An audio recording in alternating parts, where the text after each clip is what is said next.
Hit TV ప్రేక్షకులకు స్వాగతం, సుస్వాగతం. తేదీ 18 మే 2024 రోజు హ్మ్. శనివారం రోజున కందిమల్లాయపల్లె గ్రామంలో బనగానపల్లి తాలూకాలో వెలిసినటువంటి బ్రహ్మశ్రీ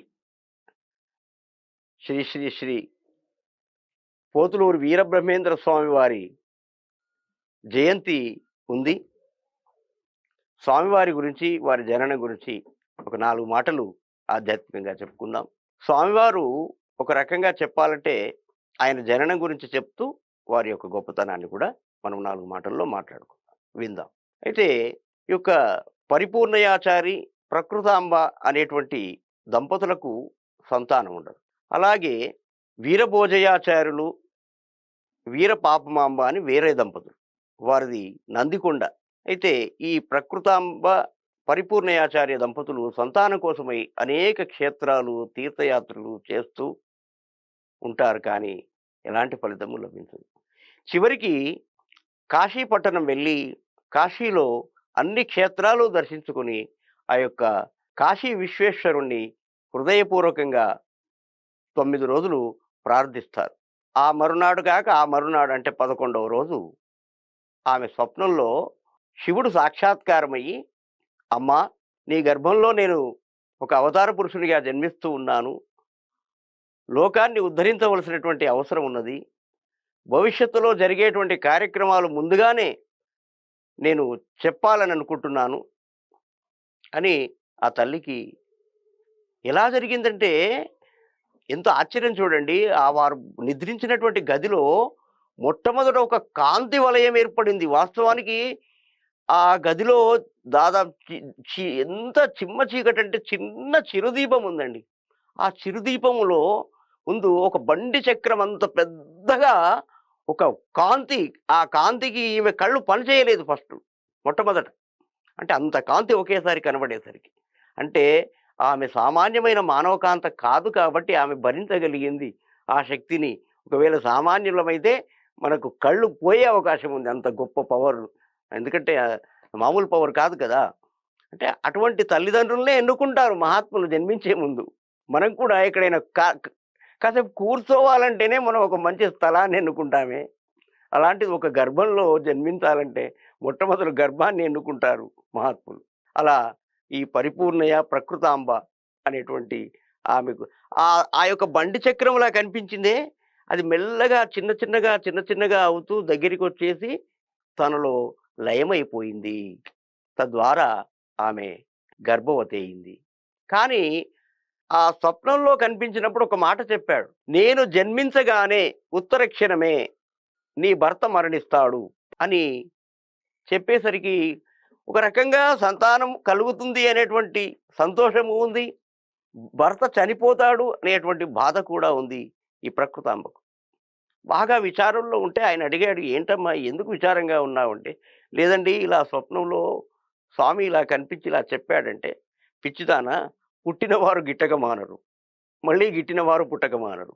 కాబట్టి అంత గొప్ప మహానుభావుడు మన కడుపులో జన్మిస్తున్నాడు కాబట్టి మనం ఎంత అదృష్టవంతులమైతే మనకు ఆ సౌభాగ్యం దక్కిందో ఒకసారి ఆలోచించావా? నేను వెళ్తున్నాను. ఎక్కడికి వెళ్తున్నాను? ఆ పరమాత్మలోకే వెళ్తున్నాను కదా! అలాంటి మహానుభావుడు నీ గర్భంలో నువ్వు జన్మిస్తానంటున్నాడు, నివసిస్తానంటున్నాడు.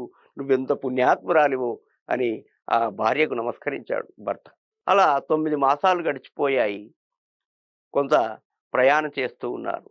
అయితే కొంచెం పురిటి నొప్పులు ప్రారంభమయ్యాయి. కాశీ నుండి బయలుదేరారు తిరుగు ప్రయాణం. అవుతూ ఉంటే తిరుగు ప్రయాణంలో ఒక ఎడ్ల బండి పైన వస్తూ ఉన్నారు. పురిటి నొప్పులు ప్రారంభమయ్యాయి పాపం. అయ్యేసరికి అక్కడ వాస్తవానికి ఒక స్త్రీ తోడుంటే ఆ సమయంలో చాలా బాగుంటుంది. కానీ ఎవరు లేరు. ఆ ప్రకృతి చెట్లే తోడుగా ఉన్నటువంటి పరిస్థితి. తూర్పు దిశగా పెద్ద ఒక నక్షత్రం జన్మించింది. ఆ నక్షత్రాన్ని చూసి జనమంతా భయపడ్డారు. ఏదో ఉత్పాతం జరగబోతుంది, కీడు జరగబోతుంది ప్రపంచానికి అని. కానీ అలా కీడు జరగడం కాదు. ఒక మహాత్ముడు అవతరించనున్నాడు. అలా ఆ యొక్క స్వామి భూపతనం కాగానే, అంటే జన్మించగానే ఉత్తర క్షణమే ఆ యొక్క పరిపూర్ణయాచార్యులు తన దేహత్యాగం చేశారు. అప్పుడు కొడుకు పుట్టాడనే ఆనందంలో నవ్వాలో, తన బొట్టు రాలిపోయినందుకు ఏడవాలో అర్థం కాని అయోమయ పరిస్థితిలో ఉంది ఆ తల్లి. అది వర్ణించడం ఆదిశేషునికి కూడా బహుశా సాధ్యం కాదేమో, నేనెంత వాడిని. అంటే చూడండి, ఎప్పుడు మహాత్ములకు, మంచివారికి ఇబ్బందులు ఎదురైతే ఎవరో తప్పకుండా వస్తారండి. ఇది సత్యం. పునః సత్యం, పునః సత్యం. ఎందుకంటే ధర్మము అలాంటిది మరి. అప్పుడు ఆ యొక్క ఆమె కేకలు, ఆమె అరిచిన అరుపులు, ఆమె దుఃఖమంతా కూడా సమీపంలో ఉన్న ఒక ఆశ్రమంలో ఉన్న అత్రి మహర్షి విన్నాడు. ఎంత అదృష్టం చూడండి. అత్రి మహర్షి విని ఆ యొక్క ఎక్కడైతే ఒక స్త్రీ రోదన విన్నాడో ఆ స్థలానికి వచ్చాడు శిష్యులతో సహా. వచ్చేసరికి ఆవిడ రోదిస్తూ ఉంది. అమ్మా, ఏం జరిగింది అని కారణం అడిగాడు. తాను పూసగుచ్చినట్లుగా అంతా వివరించిన తర్వాత పాపం తను కూడా బాధపడి ఆ యొక్క బాలుణ్ణి చూస్తే అందమైన ముఖాదర విందంతో పద్మ, హల, తామ ఇలాంటి మంచి చిహ్నాలతో ఒక కారణ జన్ముడుగా కనిపించాడు ఆయనకి. భవిష్యత్తులో ఇతను కారణ జన్ముడు, ఊరికే రాలేదు, ఇతడు మామూలు శిశువు కాదు అని తెలుసుకున్నాడు తన బ్రహ్మజ్ఞానం చేత, దివ్య దృష్టి చేత తెలుసుకొని. అప్పుడు ఆమె ప్రార్థించింది, స్వామి, నాకు ఇక నా భర్త వెళ్ళిపోయాడు, నేను కూడా ఈ భూలోకంలో ఉండదలుచుకోలేదు, ఈ శిశువును మీరే ఎలాగైనా పోషించి పెంచండి అని ఆ యొక్క అత్రి మహర్షికి అప్పచెప్పి, తను కూడా యోగ ధ్యానాలు అభ్యాసం కాబట్టి యోగ మార్గం ద్వారా తన ప్రాణాన్ని కూడా ఆ యొక్క పరమాత్మలో లయం చేసింది. ఆ తర్వాత అత్రి మహర్షి పెంచి పోషించినటువంటి ఆ యొక్క బాలుడు మనకు భవిష్యత్తులో కాబోయే బ్రహ్మంగారు. ఈ వీరపాపమాంబ, వీరభోజయాచార్యులు అని చెప్పానా, ఇంకొక దంపతులకు సంతానం లేరని. వాళ్ళు సంతానం కొరకై వెతుకుతూ ఈ కాశీ పట్టణాన్ని దర్శనం చేసుకోవాలని వెళ్తున్నారు. అదే మార్గ మధ్యంలో ఈ యొక్క బ్రహ్మంగారి జననం జరిగింది కదా. మరి కాశీ పట్టణం వెళ్ళక ముందే వాళ్ళ కోరిక తీరింది. చూడండి ఎంత అదృష్టమో. అంటే వారు చేసిన ఫలితము కూడా పరిపక్వం జరిగింది. అప్పుడు అత్రి మహర్షిని దర్శించుకోవాలనే ఉద్దేశంతో వెళ్ళారు వాళ్ళు, బాలుడున్నాడనే ఉద్దేశంతో కాదు.